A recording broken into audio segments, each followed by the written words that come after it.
Dustin Poirier was arrested yesterday on Father's Day, officially quoted as jumping Gilly on the civilies. All right, now I'm joking. Of course, he was actually arrested for public intoxication. You see right here, Dustin Glenn Poirier, 37 years old, public drunk. And it looks like he was locked up for all of about 4 hours, and he's already made his court appearance.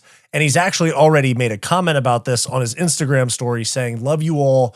I'm working on myself." Now, this is a culmination of genuinely some really bad things happening to Dustin Poirier in terms of substance abuse and all of that since his retirement from the UFC last year. We have this episode from the Joe Rogan podcast where he talks about struggling with his identity and drinking and all of that since retirement. We also have him talking about it with Theo Vaughn. And then we have, people that he's faced off with that had some rock bottom type of lows in the sport. I mean, really, really terrible. Now having, some bounce backs like Justin Gaethje and Conor McGregor. So that's what we're going to talk about in this video is Dustin Poirier's, unexpected downfall after his retirement and what this means for like fighter treatment and a fighter union, stuff like that post-career. All right. So let's get into the video. My name is Wyatt. Welcome to Fight Society. What's going on, everybody? Welcome back to the channel. We are here to discuss Dustin Poirier being arrested for being publicly drunk in Florida this past weekend on Father's Day, actually. So crazy enough, the guy that seemed to be the family man had everything figured out, especially compared to opponents like Conor McGregor, and riding off into the sunset with a Louisiana pay-per-view where he retires in the cage after losing to Max Holloway, like the perfect send-off for his career after a super illustrious career. Basically, the only thing that he didn't do was win the undisputed lightweight belt in the UFC, but fought for the BMF, fought for the interim, actually won the interim at one point, fought for the undisputed multiple times, came up short in those fights. One of the most decorated lightweights in UFC history, and he was arrested for public drunkenness. And it seems like post-career, he's having some trouble. This right here says former UFC interim lightweight champion Dustin Poirier was reportedly arrested in Florida on Sunday morning and charged with disorderly intoxication. According to TMZ, police responded to a report of an intoxicated individual causing a disturbance in a public area. Poirier was taken into custody and booked before later being released on bond. Further details surrounding the incident have not yet been made public, but like I mentioned in the intro, he has commented already 4 hours ago on his Instagram story saying, "Love you all, I'm working on myself." And there is a little bit of, just confusing stuff about this because Ben Askren says he was having a good time at the airport, wrestled some of my friends, and you see his mugshot right here. He doesn't look to be in the best state right here. He definitely looks drunk. You see the glassy eyes and all of that. But this is Ben Askren's video of him wrestling one of Ben Askren's friends at the airport. And everything looks fine. It's weird. Wait, start in the clinch like that. Nothing, bro. So they're wrestling there. And then Colby is making fun of him. Here's what Colby said. Champ here, and I just want to take a moment and have a toast to Father of the Year, Dustin Poirier. Nothing says role model and family man like being arrested for public intoxication at 37 years old at 6:38 p.m. on Father's Day. Cheers to you, Dustin. Next time, try an ice-cold Real American Beer Zero. It's great for people who want to be social and not get blackout drunk and act like Louisiana swamp trash. Fuck. Hit me up when you get out of the slammer, and I'll get a pallet over to you, buddy. That's insane, bro. So Dustin Poirier fans running to change their profile picture. So yeah, it's weird because he looks pissed here. This looks fine. Ben Askren says he was having a good time, but then he says he's working on himself on his IG story. So not really sure. It's really confusing stuff, but he did get arrested. So he must have done something. If you've been paying close attention to Dustin Poirier, unfortunately, this has kind of been a long time coming since his retirement. He's talked about identity issues. He's talked about drinking. There's a lot with Dustin Poirier that it feels like he needs to sort out. I mean, right here, he's talking about drinking and going all in and losing himself post-career. And that type of stuff is like, the last time I was on the show, what I was talking about, it's like a gift and a curse, man. It's like you have to be all in at something. Those kind of people who are built like that, whether it's fighting or drinking or whether it's good or bad, you're going all in. It's dangerous. That's the problem, yeah. The problem is like we see with Conor. When they don't have the fighting, then they go all in with the other things. Yeah. And Rogan makes a connection to Conor McGregor right there, which is pretty interesting considering the paths, even in the past 3 months since this episode was recorded, because Conor now, I mean, of course, Conor hit rock bottom. I mean, rape allegations, civil court cases, arrests, what else? And all types of allegations, drug abuse. And now he's kind of like made this change, finding God, getting sober. Now he's back in the UFC on July 11th. Whereas Dustin Poirier, who was like the family guy, had everything figured out, especially directly compared to his former opponent, Conor, is having some big problems since this interview took place. Yeah. Right. Fighting was always, for me, always pulled everything together, you know? That's why, like, retiring is scary, man. Days are long. I have a lot of time.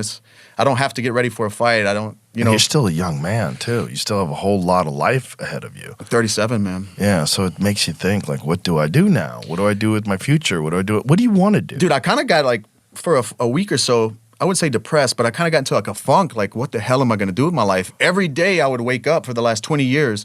How can I be a better fighter? What's new in fitness? How can I push myself? I want to be the champion, and then boom, you lay the gloves down and you wake up and you're a fucking civilian. Like, right. It feels crazy, you know? It's like I'm relearning who I am. Like, I always knew fighting was just something I did. It wasn't who I was. But after 20 years of doing it, even though you know that and you think that, like, fuck, I don't know who I am without fighting. And you can see, genuinely look at Dustin Poirier's face here. He's in serious distress here on this Joe Rogan episode where he's talking about not knowing who he is post-fighting and then also, you know, having a lot of time on his hands. And we've seen this in a lot of interviews. I feel bad for him because he's one of my favorite fighters of all time. But to see him, you know, especially even this right here, saying that he couldn't stay sober after retiring in a different interview right here, it's really sad stuff to consider what happens to a lot of our favorite fighters post-retirement. Had to take a step back because I found myself, I was like, I love whiskey. I love drinking bourbon. So if I don't have to wake up and be at the gym or I don't have a date circled of a fight, it's like I could drink a couple glasses of whiskey every night. It's not like I have a problem or anything. It's just like before it becomes a problem, I was retired and I'm sitting at home and I can have a drink every day now. I don't have to wake up and run miles. I don't have to wake up and go to the gym or be somewhere. Like it was just, I wanted to pull back from drinking. Like, I'm not going to be sober my whole life. So he's, you know, very clearly said that he had a problem with it. And we've seen this problem building for some time now. Even right here, Dustin Poirier, 30 weeks ago, November 18th of last year, so 7 months ago, says, been soul searching. I'm making some changes. Blessings on the journey. And then somebody right here in the comments says, what's the next step? He says sobriety.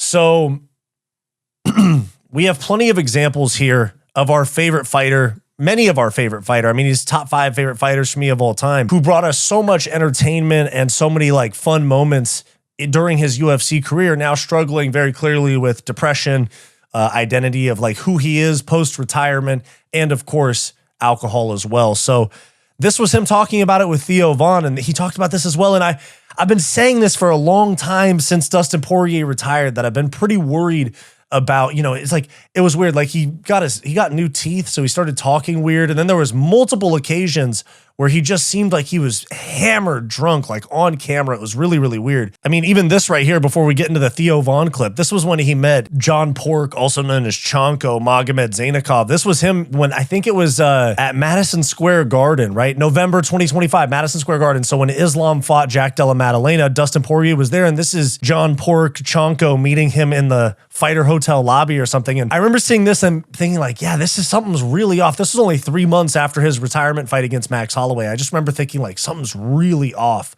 with Dustin Poirier. Here's the clip right here. You know how to wrestle? Like, listen to his voice. Listen to his voice. Oh my God. You know how to wrestle? You know how to wrestle? Really? 2 times? Yes. You know how to wrestle? No wrestling, Muay Thai. No wrestle. Okay. You look like Islam. And you know, oh my God, dude, something's wrong with Dustin Poirier. I made the joke in the intro about jumping gillies on civilis, but it's really not funny now because it's really sad, man. Look at this. Yeah? Like, he's fucked up, dude. You too much retired. Last fight, the most. I'm not going to be like a prude about it. I mean, all of us get drunk and wrestle and or touch spar with the boys, but all things considered, this is a very sad video. No, he does look like Islam. Islam. Get him. Really? like, it feels off, dude, you know? Like, and this was him talking about post-fighting as well with Theo Vaughn. I got to be busy, man. That's my thing. Like, I got to be busy. If I'm not getting ready to fight somebody, and I've said this 1,000 times, I have to have some kind of obstacle, you know, in front of me. So if I'm trying to do movies or grow my businesses, I just need to be in action, you know? Yeah? Yeah, that's how you feel? Have to, yeah.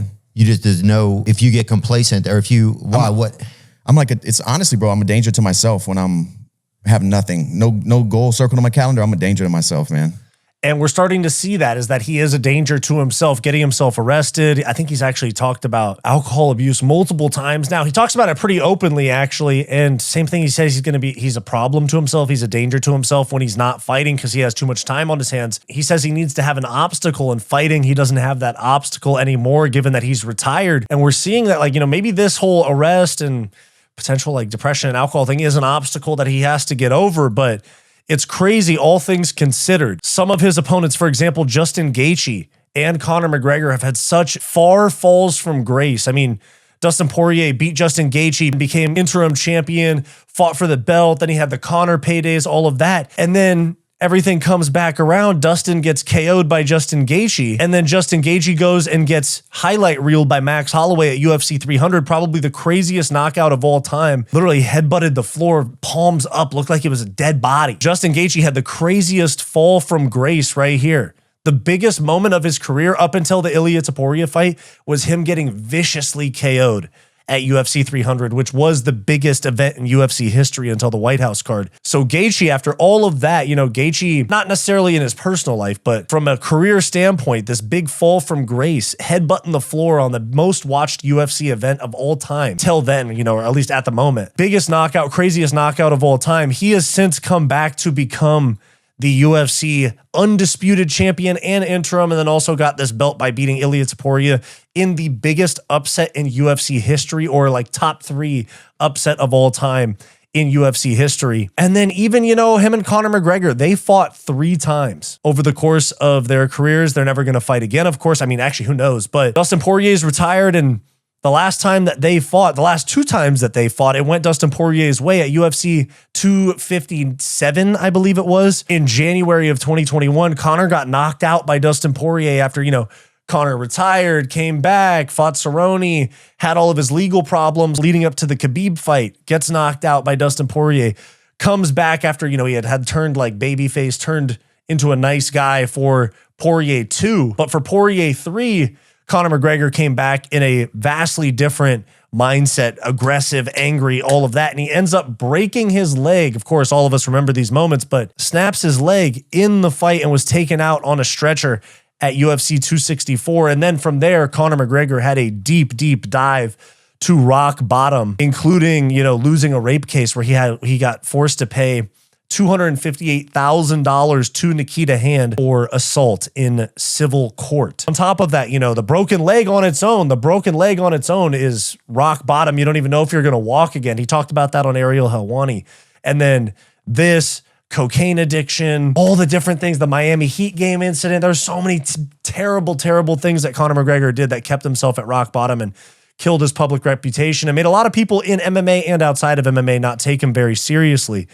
But since then, Conor McGregor has done some soul searching of his own, because this is Conor McGregor's most recent interview. I did a full deep dive on Conor being back and focused and sober and healthy. I'll link it in the description down below, but it's about an hour-long video about Conor's recent interviews and why I believe he's going to win and why I think he's back and has his life sorted. But this is a snippet from that interview that shows you, in my opinion, Conor being very aware of his situation, his fall from grace, rock bottom, and the chance that he has to, I guess, make amends with the public for his actions. Do you have regrets? No. God knows my heart. And the things that I have gone through, you know, a young man, I came into all this. I forgive myself for I forgive myself for disgracing the position that God put me in. We haven't heard Conor talk like this ever in his life. Maybe a little bit in 2020 when he came back for the Cowboy fight, but that was before all of the problems he had in the 5 years since breaking his leg. I think this is a very different version of Conor. Which I've done many times. And I won't do it again. And that's where I'm at today. I don't have regrets. I'm happy and thankful for the lessons that I learned on the way. This relationship with religion is somewhat new, right? I've not heard you over the course of your career speak about God like this. Where did this come from? I'm a religious man. I was raised Catholic by my mother and my family. We're a religious family. It takes a deeper meaning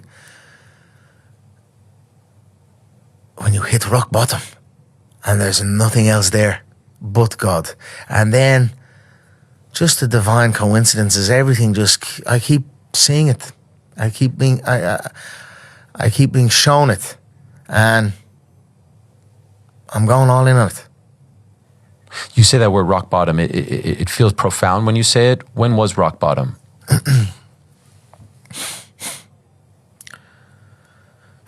With a few dark moments, Ariel.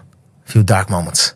But so you see, Conor's very aware of the situation that he was in, what people think of him, the mistakes he made. He talked about disgracing the position that God put him in life, the dark moments, and his, kind of refining of religion. And of course, there's a little bit more to this clip that I'll play in a second, but Conor McGregor and Justin Gaethje, whether it be Conor personally and professionally, or Justin Gaethje just professionally with, the Max Holloway knockout, two people that have taken losses to Dustin Poirier over the course of their career and had massive falls from grace, have since bounced back in a major way. And now Dustin Poirier seems to be at rock bottom himself, unfortunately. First, let's finish this Conor clip, and then we'll talk about Dustin Poirier again. I relish the opportunity to show my strength. I was put in the position to showcase my strength. So I stood up and showed it, and that's what I done. A few dark moments, I'm through them. I'm in the light, I'm walking the tightrope, and I'm keeping my balance. And please, God, I keep it. Thank you, God. Never heard Conor McGregor talk like that ever. So when we talk about Dustin Poirier and his situation, of course, you have to consider, there is some personal accountability and choices that come into that. Same thing with Conor McGregor with all of the things he did. There's a little bit of personal accountability that has to come into play. I can't just let Dustin off the hook. You have no idea what he was doing. He could have been getting in a fight with somebody. He could have been harassing somebody while he was drunk. You never know. So I'm not going to just give him or Conor excuses for the crazy things that they've done either post-career or during their career in Conor's case. But one thing that you have to consider is that MMA, these fighters take more damage, especially to their brain, than any other major sport except for football, I'd say. They have pretty similar CTE and depression rates and all of that and issues post-career as football. But football has the NFL Players Association. Every major sport has all types of resources and support for players post-career with injuries, bills. I mean, even my dad was a pro baseball player. He's involved with the Players Union or whatever, and they have a fund for people post-career that need help. So same thing with the UFC. Those guys don't have it. The MMA, these guys don't have it. And these guys get hit in the head for entertainment for a living, and there's no support. So they retire. I know they've made plenty of money. Dustin Poirier has made tens of millions of dollars in his career. But at a certain point, there's just nobody there. Even he's a family guy. He has kids. He just had a kid, and he's still having problems. So I'd like to see, with fighter pay already being a problem, I'd like to see some sort of support for fighters, some sort of fund or something that helps fighters with mental health. Because it's almost in some ways, it's actually crazy enough, the way that soldiers and police officers have crazy PTSD from things they experience on the job.